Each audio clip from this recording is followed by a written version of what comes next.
The welfare office is down the street, ma'am. The teller didn't even look up when he said it. His voice was flat, routine, the kind used for small inconveniences, except this one cut. Grace Walker paused, the worn strap of her purse pressing into her shoulder.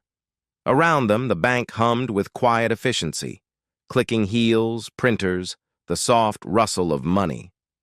She placed a folded withdrawal slip on the counter. I would like to withdraw all of my money. I'd like to withdraw $40,000. That made him look up. A smirk. 40,000? You people always have a story. A man in line chuckled. Someone else looked away. Grace didn't. She adjusted the pearl pin at her collar, eyes steady. Identification, he said, louder this time. Assuming you even have an account here. The silence that followed wasn't weak. It was sharp enough to draw blood. Grace stepped forward as the line shortened. The branch hummed with midday activity. Keyboards clicking, printers whirring, hushed conversations at desks behind frosted glass. Sunlight poured through tall windows, illuminating marble floors polished to a mirror shine. Everything gleamed with institutional confidence, trust, stability, the American promise of fairness. She approached counter 7. The nameplate read, Jessica Martinez. The young woman, late 20s, dark hair pulled into a tight bun, was absorbed in her phone, thumbs moving rapidly across the screen. Grace waited. 10 seconds. 20. 30. Excuse me, Grace said gently. Jessica glanced up. Her eyes traveled from Grace's face down to the cardigan, the sensible shoes, the old purse. A micro-expression flickered across her features. Assessment, dismissal, gone in a breath. Yeah. Do you have an account here? Yes. I'd like to withdraw $12,000, please. Jessica's eyebrows lifted slightly. 12,000. Cash. Her tone carried a note of skepticism, as if Grace had requested something unreasonable. And you're sure you have that amount available? Grace felt the first small prick of familiarity. She had read this scene in complaint after complaint, the doubt in the voice, the assumption before verification. Yes, she said evenly. I'm sure. Jessica took the ATM card Grace offered, holding it between two fingers as though it might be contaminated. She swiped it, eyes fixed on her screen. Her mouth tightened. She typed something. Paused. Typed again, harder than necessary. Systems showing. Complications. You'll need to wait. Behind them, a white man in his 40s approached counter 9. The teller there, a young man with gelled hair, greeted him with a smile. Good afternoon, sir. How can I help you today? Need to pull out $15,000 for a contractor. Absolutely. Just need your ID and we'll have you out in 5 minutes. Grace watched. The man produced only his driver's license. No secondary identification. No interrogation about the amount. The teller processed the withdrawal with swift efficiency, counting bills with practiced hands. The entire interaction took 4 minutes. At counter 7, Jessica was still staring at her screen. Ma'am, I'm going to need you to fill out this form. She slid a transaction activity report across the counter, a document typically required for deposits or withdrawals flagged for anti-money laundering review.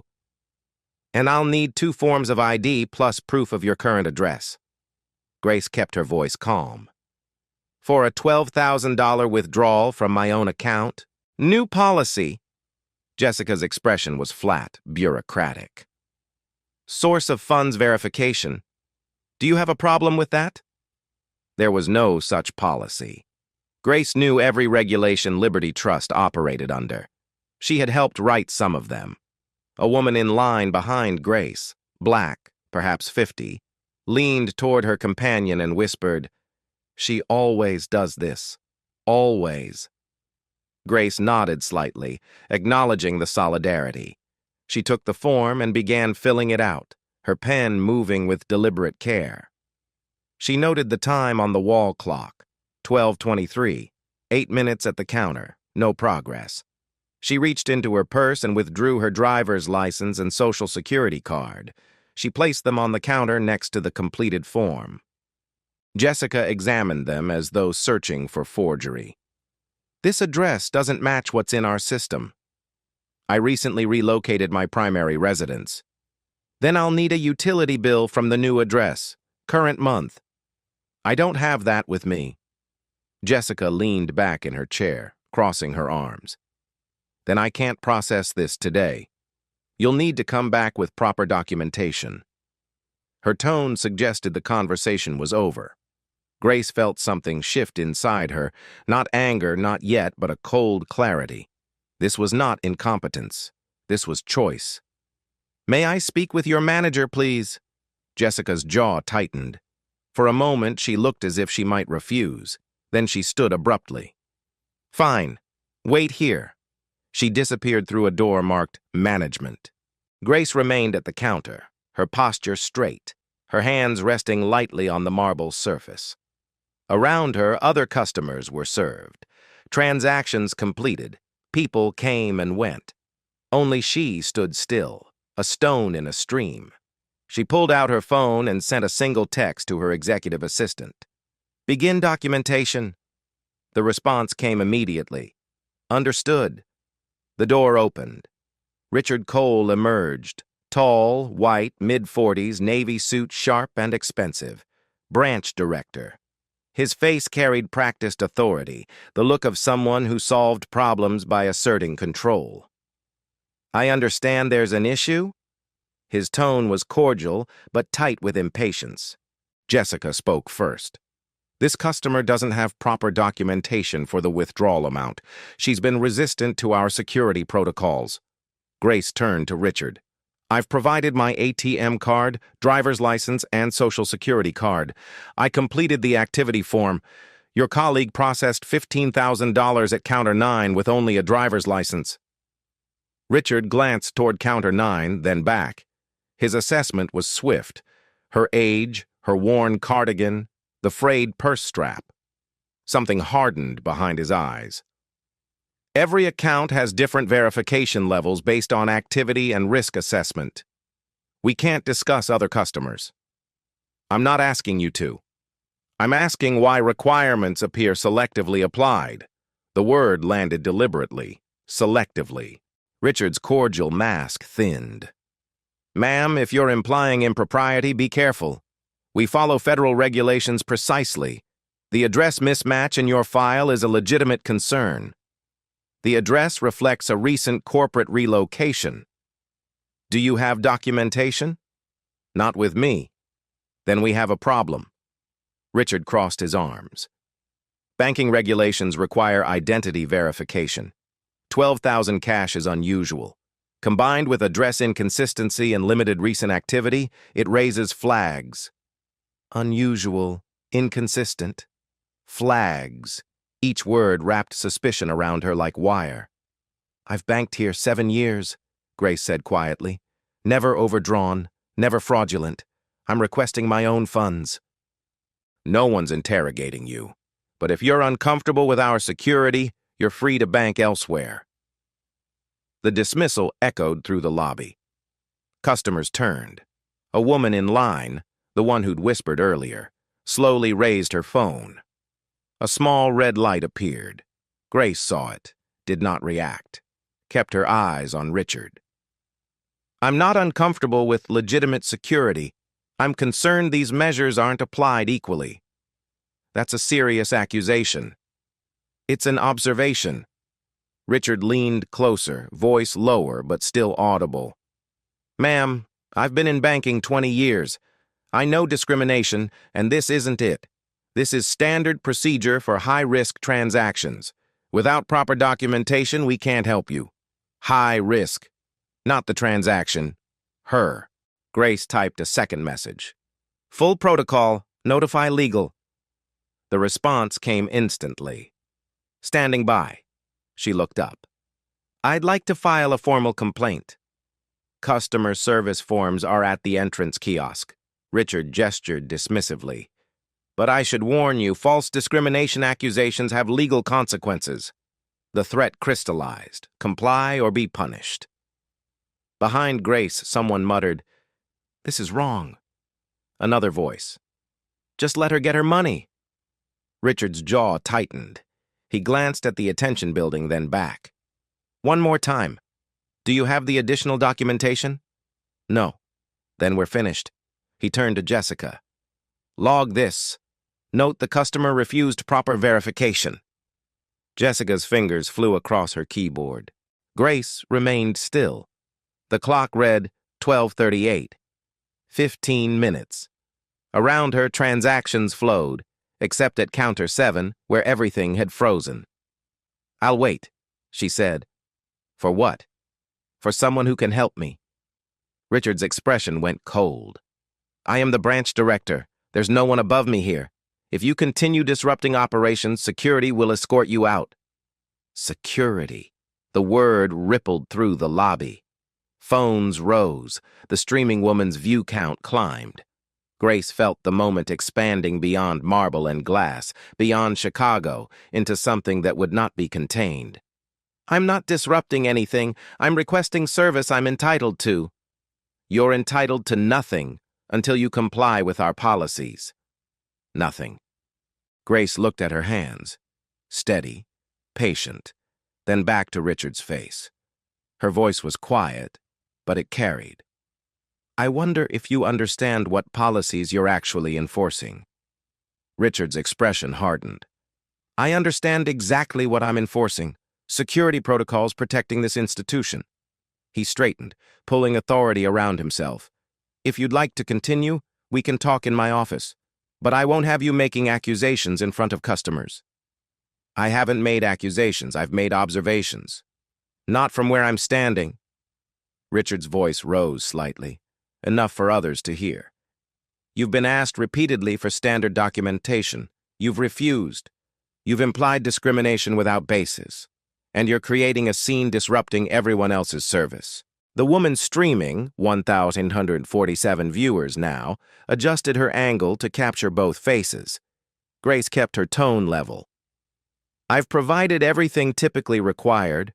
What I'm questioning is why additional requirements appeared, requirements not applied to others conducting similar transactions."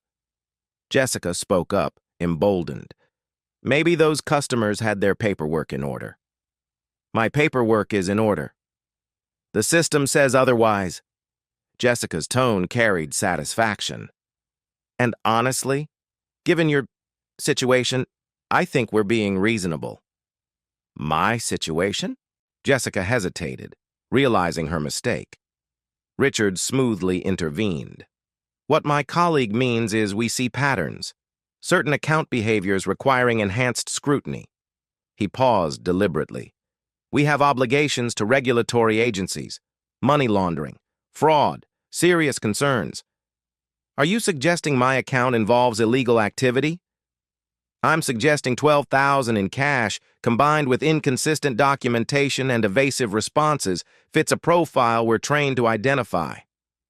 The accusation, wrapped in professional language, landed heavily. Grace felt the room shift. She wasn't just difficult now. She was suspicious, potentially criminal. The streaming woman spoke aloud. "Y'all hearing this? They're calling her a criminal for accessing her own money." Richard flushed. "Ma'am, lower your voice or leave." "I'm a customer too." "Not if you're disrupting operations." His voice hardened. "Final warning. Phone away or leave." Grace raised one hand, a small gesture commanding attention. "Please, I appreciate your support, but I don't want anyone else penalized." The woman nodded but kept recording, stepping back slightly. Grace turned to Richard. "You've made implications about my account and intentions. State clearly, am I being accused of a crime?" Richard knew the legal trap. "No one's accusing you. We're following risk assessment. Then process my withdrawal, not without proper documentation, which I've provided, which is insufficient." They circled, locked in a loop with no exit. Grace felt the weariness, not physical, but the exhaustion of fighting battles that shouldn't exist. She thought of 47 complaints in her office, 47 versions of this scene, 47 people who'd walked away defeated, but Grace had resources, and one more card, though not yet. She typed, "Prepare verification. On my signal." Response, "Ready." She looked at Richard, Jessica, the witnessing crowd. Her voice was soft but carried through the marble hall. "I want to be clear about what's happening. A 62-year-old black woman enters a bank to withdraw her money. She provides identification, completes forms, but instead of service, she receives suspicion. Instead of respect, interrogation. When she questions why, politely, calmly, she's threatened with removal." Grace paused. "You asked if I understand your policies. Let me ask you, do you understand which customers these policies consistently target?" Richard's face went rigid. "That is completely inappropriate." "Is it?" "From where I'm standing, the pattern is clear. These extra steps, special requirements, they don't appear for everyone. They appear for people who look like me, people whose presence triggers assumptions about risk, legitimacy, criminality. These aren't security protocols. They're barriers designed to exclude specific people from equal access." Silence blanketed the lobby. Richard's voice dropped dangerously. "You need to stop. That's defamation. If you continue these baseless allegations—" "Baseless? I've documented every word. So have witnesses." She gestured to the phones. "If my allegations are baseless, evidence will show that. But if they're not—" Jessica's voice rose. "She's threatening us." "I'm asking for equal treatment," Grace said quietly. "But apparently that request itself is a threat. Which proves my point." Richard pulled out his phone. "I'm calling security. You've had multiple opportunities to comply or leave. You've refused both." "I've refused to be humiliated into silence. There's a difference." He pressed a button, spoke curtly. "Security to main lobby. Uncooperative customer. Possible trespass." Trespass. The word rippled through witnesses. A man muttered, "Jesus Christ." An elderly woman shook her head, disapproval unclear in its target. Glass doors opened. A black security guard entered, expression uncertain. Richard pointed. "This woman refuses to leave after failing to provide proper documentation. Escort her out." The guard approached slowly, looked at Grace, really looked, and something shifted in his face, recognition of a familiar dynamic. "Ma'am, I need to ask you to step outside." Grace met his eyes, saw apology, regret. He was caught in the same system. She nodded, acknowledging his impossible position, but didn't move. "Ma'am, officer, I'm not resisting, but understand, I came as a customer. I've broken no laws, threatened no one. I requested service and questioned why it was denied while others received it. If that's grounds for removal, we all need to ask what system we're operating under." The guard hesitated. His radio crackled, dispatch checking, but he didn't respond. Richard stepped forward. "Do your job or I call the police." Police. The word crystallized stakes, beyond trespass, beyond humiliation, into something dangerous. Grace took a breath. "I'll state this as fact. Procedures applied to me today weren't applied equally to others. That discrepancy is either incompetence or discrimination. Given the pattern of complaints this branch has received, complaints I'm aware of, I believe it's the latter." She paused. Richard's hand on his phone. Guard, frozen. 5,000 viewers streaming. Grace's voice was steady, precise. "Would a white person, same age, same request, be treated like this? Because if not, this is exactly the definition of systematic discrimination, and these procedures seem designed to target a specific group." Silence held. Then quietly, "But perhaps you're not ready to face who you're dealing with." Richard's face went from flushed to pale, then back to red. His hand tightened around his phone. "That's enough. You've crossed every line. He turned to the guard. Remove her. Now. If she resists, we're calling Chicago PD. The guard shifted uncomfortably. Sir, she hasn't been physically disruptive. She's been verbally abusive, made false accusations of racism, and is now refusing a direct order to leave private property. That's trespass. Richard's voice carried the certainty of someone who believed his authority was absolute. Do your job or I'll find someone who will. Grace remained still, her hands on the counter. She could feel the pivot point approaching, the moment when this would either de-escalate or explode. She chose her words carefully. I'm not refusing to leave. I'm asking for the service I came here to receive. There's a distinction. The distinction, Richard said coldly, is irrelevant. You don't get to dictate terms. This is my branch, my authority, and I'm telling you to leave. Jessica, emboldened by Richard's stance, leaned forward. You know what I think? I think you came in here looking for a confrontation, looking for something to complain about so you could play the victim. Her voice carried across the lobby, deliberately loud. We see people like you all the time.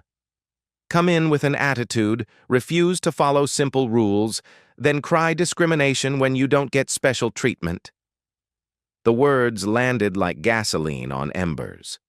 Grace turned slowly to face Jessica fully. Her voice remained quiet, but something in it had changed, a steel core emerging. People like me? Jessica faltered slightly, realizing she'd stepped onto dangerous ground. I didn't mean... You meant exactly what you said. Grace's eyes held hers. And I think everyone here heard it clearly. The streaming woman's voice cut through. Oh, we heard it.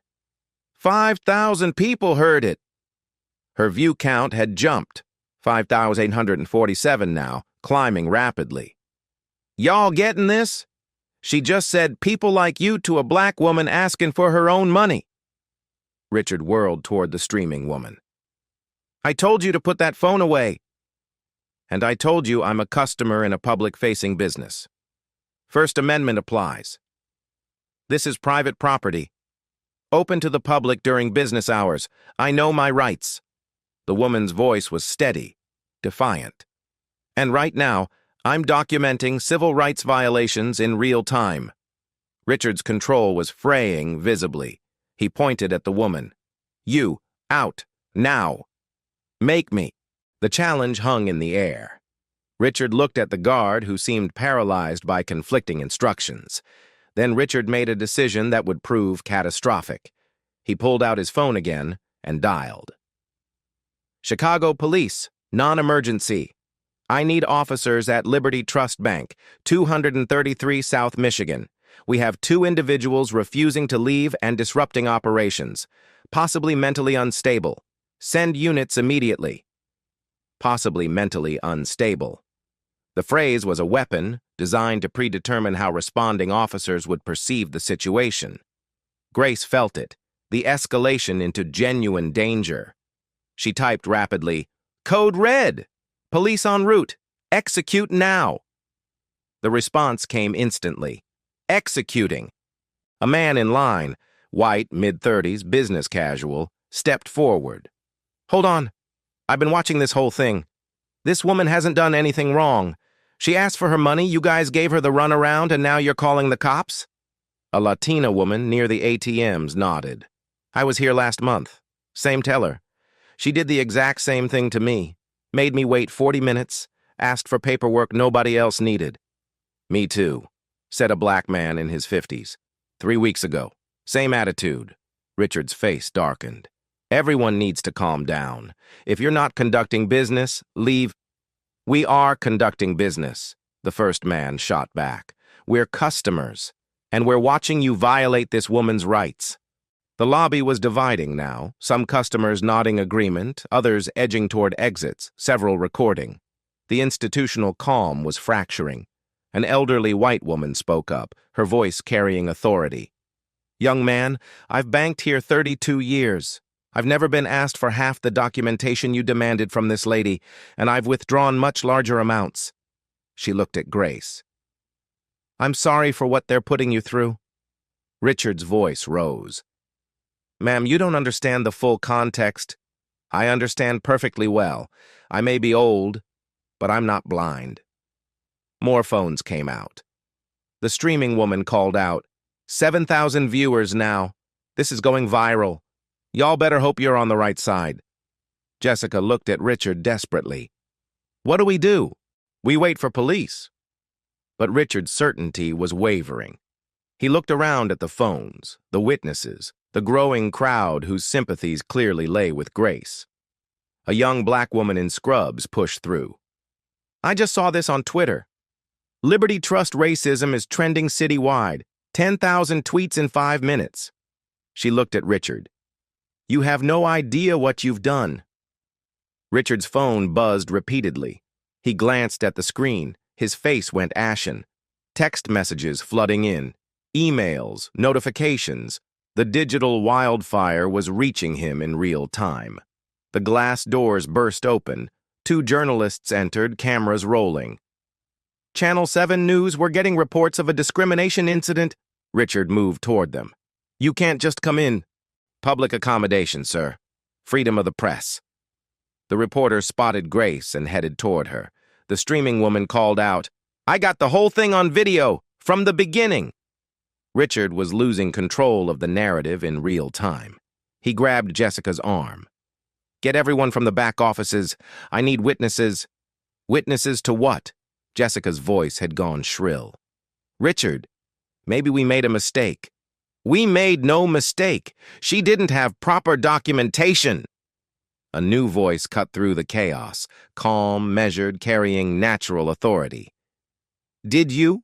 Everyone turned. A man had emerged from the management offices. Latino, late 30s, well-dressed. Marcus Rivera, the assistant director. He'd been in a back meeting, insulated from the lobby chaos, until his phone exploded with alerts. Marcus looked at the scene. The crowd, cameras, Grace standing isolated, Richard's flushed face, and understanding dawned. He approached Richard, voice low. Tell me you didn't do what I think you did. I handled a difficult customer. You called the police on a customer making a standard withdrawal? She didn't have proper documentation. Richard. Marcus's voice was tight. Did you check the account notes? What? The account notes. Did you actually look? Richard hesitated. Jessica said there were issues. Marcus pulled out his phone, fingers moving rapidly. His face went from concerned to horrified. Oh my God! What? Marcus stared at his screen, reading something that made his hands tremble. Then he looked up, not at Richard, but at Grace. Really looked at her for the first time. His phone buzzed again, an email notification, subject line visible. Urgent. Owner inspection in progress. Branch 47. Grace Walker on site. Cooperate fully. The email had been sent automatically 20 minutes ago by Liberty Trust's executive security system, triggered when certain high-level individuals entered branches unannounced. Marcus had been in a closed meeting, phone on silent. 20 minutes during which Richard had interrogated, accused, and called police on the woman who owned the bank. Marcus's voice came out barely above a whisper. Oh, God! Richard frowned. What's wrong? Marcus looked at him with something like pity. You need to stop, right now. I'm not stopping anything. Richard. Marcus grabbed his arm. That woman. Do you know who she is? I don't care. Her name is Grace Walker. The name meant nothing to Richard. So what? Marcus's voice dropped, urgent and desperate. Grace Walker. Walker Financial Group. She's the majority shareholder of this bank. She owns Liberty Trust. The words landed like a physical blow. Richard went still. His face cycled through confusion, disbelief, horror. Jessica, overhearing, made a sound like air escaping. The lobby went silent. Those close enough to hear turned to stare. The streaming woman's eyes went wide. Oh, shit! Richard's mouth opened, closed. That's not... She can't... Marcus turned his phone toward Richard. The email, the alert, an attached photo from the executive directory, Grace Walker, principal owner and chairman of the board, the same woman in the worn cardigan. Richard's knees unlocked. He stumbled back. Grace, silent through Marcus's revelation, finally spoke. Her voice was quiet, almost gentle. I am Grace Walker. I founded Walker Financial Group 34 years ago. I built it into a firm managing over $2 billion in assets. When Liberty Trust faced insolvency in 2019, my company provided capital to save it, privately. I didn't want to be known. I wanted to see if this institution could operate with integrity. She paused. The silence was absolute. I came today not to withdraw money. I came because in 6 months, my office received 47 complaints about discriminatory treatment at Liberty Trust branches. 47 people, almost all black or brown, many elderly or working class, describing exactly what happened to me today. I needed to see if those complaints were valid. Her eyes moved to Richard, then Jessica. You've answered that question. Richard's phone rang. The sound cut through the silence like a blade. He looked at the screen, his hand shaking, and his face went gray. Caller ID. Margaret Hayes, Regional Director. He answered, voice unsteady. Yes, this is... The voice on the other end was sharp enough that nearby people could hear it, though not the words. Richard's eyes widened. But I was just... Interruption. She didn't identify... His voice cracked. I understand, but... The call ended. Richard lowered the phone slowly. He stared at Grace, and something in him collapsed. Jessica's voice was panicked. Richard, what did she say? He didn't answer. Couldn't. Marcus stepped forward, his voice carrying authority Richard had lost. Everyone, please give us space. This is being handled at the highest level. He looked at Grace, respectful. Ms. Walker, I apologize I didn't recognize you. I've only been here 8 months and your acquisition was confidential. But that's no excuse. What happened shouldn't happen to anyone, regardless of who they are. Grace inclined her head. Thank you, Marcus. I think we should move to my office. No, Grace said quietly. What happened here wasn't private. The resolution shouldn't be either. Marcus understood immediately. Transparency, no closed doors. Of course. Grace turned to face the lobby. The crowd had grown. Streaming count, 12,000. More news crews outside. Her voice carried with perfect clarity. My name is Grace Walker. I am the principal owner of Liberty Trust Bank.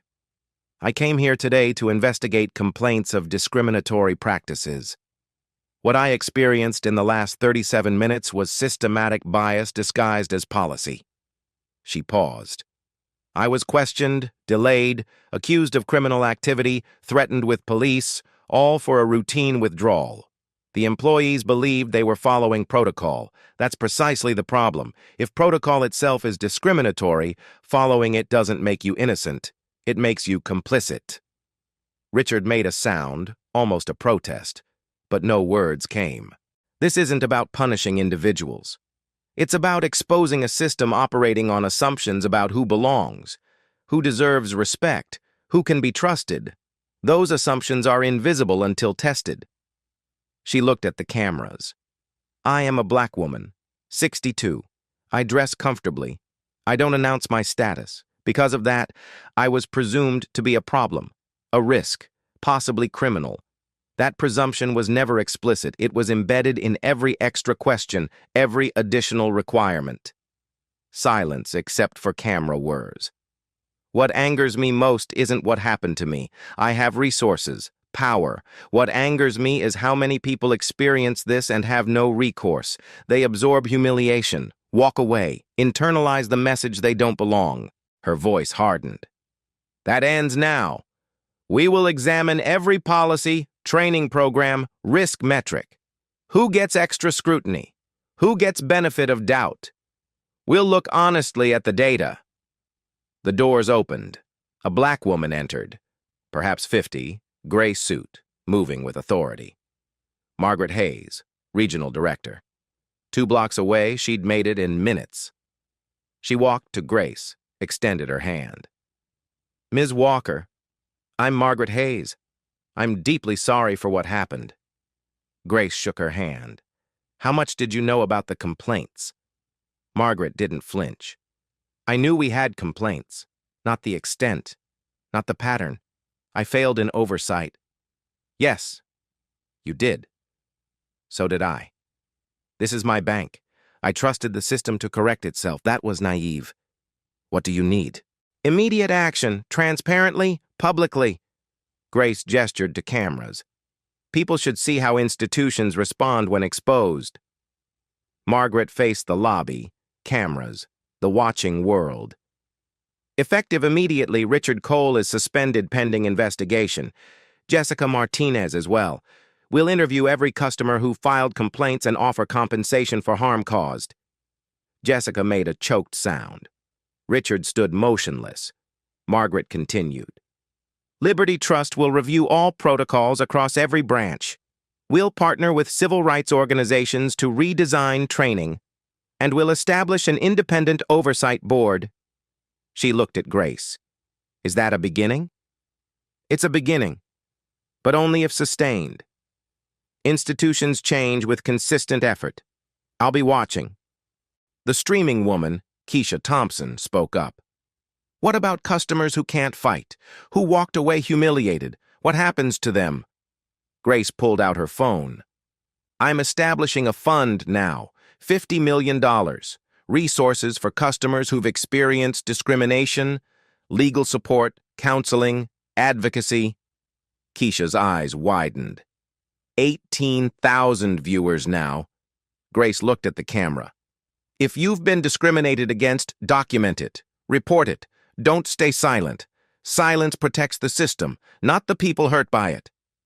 She turned to Richard and Jessica. I don't hate you. I don't think you're uniquely terrible. But you participated in something terrible. Whether consciously or not doesn't matter to the people you hurt. Richard's voice came hoarse. I didn't know who you were. That's the point. You didn't know. So you treated me the way you treat everyone who doesn't signal wealth. You made assumptions. Now you live with consequences. The finality was absolute. Richard sagged. Jessica cried silently. Grace looked around the lobby, at supporters, cameras, the institution she'd almost lost faith in. This is what justice looks like. Not revenge, just consequences, just change, just truth told in sunlight. Margaret Hayes didn't waste time. Within 20 minutes, a crisis team assembled, HR, legal, communications. But doors stayed open. Cameras could see. Accountability in real time. Richard and Jessica were escorted separately to give statements. Neither would return. The investigation that followed was swift. Liberty Trust hired an independent firm to review 6 months of Branch 47 transactions. Patterns emerged. Black customers waited 11 minutes longer on average. They faced requests for additional documentation, 73% more frequently. Transaction denials at twice the rate, even controlling for account balance. The numbers told the story Richard and Jessica had written through daily choices and assumptions. Within a week, findings went public. Richard Cole was terminated for cause. Liberty Trust submitted his case to the FDIC and OCC. The agencies moved quickly. Richard was banned from banking for life under provisions prohibiting willful disregard for customer protection and discriminatory practices. 20 years ended in professional exile. Jessica Martinez faced different consequences. Immediate termination, no severance, but it extended beyond employment. The Cook County State's attorney opened a civil rights investigation. After 2 months, Jessica was charged with multiple Illinois Human Rights Act violations.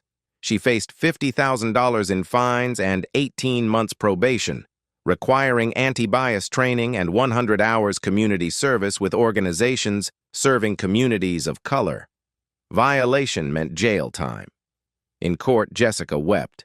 Her attorney argued she'd followed institutional protocols, was a scapegoat. The judge was unmoved. Institutions don't discriminate. People do. Institutions are just structures people hide behind. Ms. Martinez made harmful choices repeatedly. Now she accounts for them. But the real earthquake was institutional transformation. Grace's confrontation went viral beyond anticipation. Within 48 hours, 4.7 million views. Grace Walker stands up, trended nationally. Think pieces in major papers, cable news panels. Grace was invited to testify before the Senate Banking Committee. She accepted. Her testimony was measured, devastating. She brought data, 47 complaints, transaction analysis, demographics, but also stories. Real people turned away, humiliated, made to feel they didn't belong. Senators paid attention.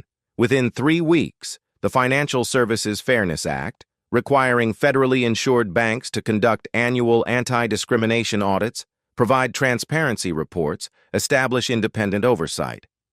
Grace didn't wait for federal action. Liberty Trust moved first. Complete restructuring. Mandatory anti-bias training redesigned with civil rights organizations. AI-monitored systems flagging potential discriminatory patterns in real time. Random audits of customer interactions. Overhauled complaint processes with independent ombudsmen. The $50 million fund became operational within a month. Free legal services, counseling, advocacy for anyone experiencing banking discrimination. Not just Liberty Trust, anyone. 12 other major banks announced similar reforms within weeks. Chase, Bank of America, Wells Fargo. The dominoes fell. The industry was changing, not willingly, because it had no choice. 6 months later, Illinois governor signed Grace's law. The legislation required all Illinois banks to record customer service interactions for 90 days, conduct quarterly equity audits reviewed by state regulators, face mandatory fines for discriminatory patterns. Other states began drafting similar laws. At the signing ceremony, Grace stood beside the governor. When asked how it felt having a law named after her, she said simply, "It feels like a beginning, not an ending." Because changing laws was easier than changing hearts, reforming institutions easier than transforming culture. The real work was in daily choices millions made about who to trust, who to question, who belonged. But Grace felt something she'd almost forgotten. Hope. Not naive hope, but grounded hope from seeing a system crack, light get in, people refused to accept what they'd tolerated. Richard Cole and Jessica Martinez became cautionary tales, case studies, training videos, examples of what happens when prejudice meets power. They'd been ordinary people who made choices. Those choices had consequences. The system that protected them failed. And in that failure, there was justice. 3 months later, Grace stood at the National Banking Conference in Washington. 2,000 executives filled the ballroom. She wore a simple navy suit, hair still natural and silver. She looked exactly like the woman who'd walked into Liberty Trust, except now everyone knew who she was. When introduced, the applause was sustained, almost uncomfortable. Grace waited for it to fade. "I didn't go to Liberty Trust that day to become a symbol. I went because I needed to know if 47 complaints reflected reality. If the institution I'd helped save was worth saving." She paused. "What I found wasn't unique. It wasn't exceptional failure. It was ordinary, standard protocol, just the way things worked. That's what made it disturbing." The ballroom was silent. I don't believe Richard Cole or Jessica Martinez woke up planning to discriminate. They thought they were doing their jobs correctly, following procedures. That's the problem. When discrimination is embedded in procedure, good people can do terrible things while believing they're acting professionally. Her eyes moved across the audience. What happened wasn't about me. It was about every person who doesn't signal wealth through appearance. Every elderly person treated as incompetent. Every working-class customer assumed unsophisticated. Every person of color presumed to be a risk. Her voice softened. I had power to respond, resources, a platform. Most people don't. They absorb humiliation, internalize the message, start believing they don't belong. She looked at her notes briefly. After the video went viral, I received thousands of messages describing similar experiences. Banks, hospitals, stores, courtrooms. The common thread, thank you for not staying quiet. Her voice strengthened. Silence isn't neutral. When we witness injustice and say nothing, we're not being professional. We're being complicit.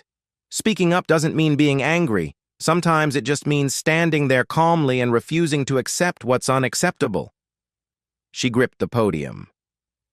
Dignity isn't something anyone gives you or takes away. It's what you carry within, regardless of treatment. And justice isn't revenge. It's making sure the next person doesn't endure what you endured. It's transforming systems to serve everyone. Her final words were quiet, but absolute. That's why I stayed. Justice isn't personal. It's communal. It's about all of us, or none of us. We've changed laws, reformed policies, but real change happens in unseen moments, when someone chooses respect over assumption, when we speak rather than stay silent. She stepped back. That's how systems change. One choice at a time, one voice at a time. The applause wasn't performative. It felt like recognition, like commitment. Grace walked off stage where Margaret waited. That was powerful. Grace shook her head. Words are easy. Follow-through is hard. But in her voice, beneath skepticism, there was hope. Fragile, hard-earned, real. A week later, Grace recorded a message from her South Side office. No production. Just her. Direct to camera. Posted everywhere, it gained millions of views in hours. If you're watching this, you've experienced something similar. You know what it feels like to be treated as less than. She leaned forward. You're not imagining it. It's real, and you have power to change it. Her tone sharpened. Document everything. Times, dates, names, use your phone, report it. File complaints with businesses, regulators, consumer protection. Every complaint creates patterns. Patterns force action. Tell your story to shine light on systems operating in shadow. Support others. Bear witness. Speak up if safe. Don't give up. Keep demanding accountability. Grace smiled slightly. I know what you're thinking. Easy for her. She's rich. True. But they didn't know that. They treated me like everyone who doesn't fit their image. You don't need power to demand respect. Just refuse, calmly, persistently, to accept less. Her smile grew. Here's the secret. Institutions fear exposure. That's why my video went viral. Sunlight is the best disinfectant. Choose action over silence, courage over comfort. Every time you speak up, you give others permission. Every time you document, you create evidence. Her final words carried playful weight. Don't judge a book by its cover. That person you're dismissing might be documenting everything. They might have resources you don't see. They might own the building. She paused. You never know who's writing the story, so treat everyone like they matter, because they do. Text appeared. Don't judge a book by its cover. You never know who's writing the story. 8 million views in 24 hours. Thousands sharing stories. A collective refusal. Margaret called. Will it last? Grace watched comments scroll. Some will forget, but some won't. And those who don't, they'll change everything. She looked out at Southside streets. One choice at a time. Somewhere people were choosing. To document. To speak. To stand. The story was just beginning.